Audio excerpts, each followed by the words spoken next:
बोलिए सरस्वती मैया की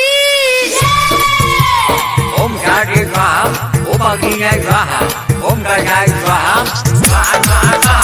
हमारे डीजे ऑपरेटर से आग्रह है कि तमाम बक्सा ट्रोली पर बांध दें, क्योंकि भसान का समय हो चुका है। इस बार का भसान कुछ अलग अंदाज का होगा। सब बहन दही ट्रोली पर बक्सा तमाम ये बेर लगता नहीं क्या करो रे नटुआ के दाम। बहु ऑपरेटर कभी जल्दी जल्दी बांध। हाँ सब बहन दही ट्रोली पर बक्सा तमाम ये बेर लगता नहीं क्या करो रे नटुआ के दाम। हिला दो। पूजा करा के घर पर नहीं जाई देवई रे।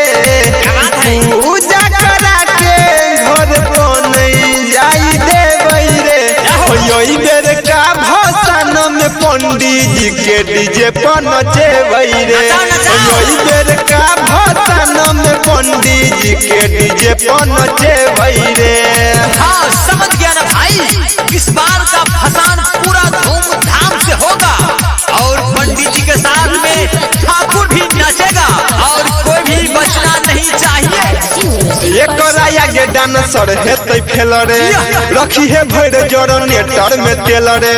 कहीं जे बंद है तो डीजे पर गाना हो जे तो सोचल पलान सब फेल रे। सब मिलकर गर्दा मचा दो। हाँ एक आगे डांसर हेतै फेल रे। रखी है भर जनरेटर में तेल रे।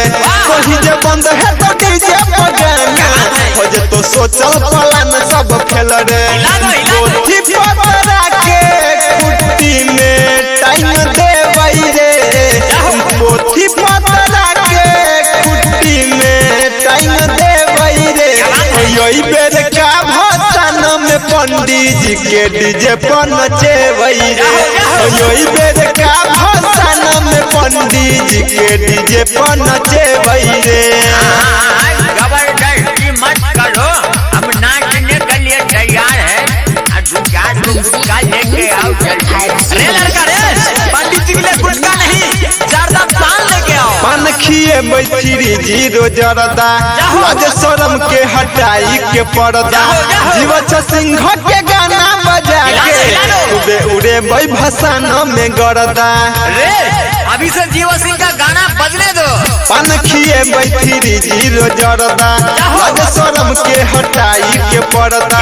रवि मुकेश के गाना बजा के उड़े उड़े भाई भसान में गरदा।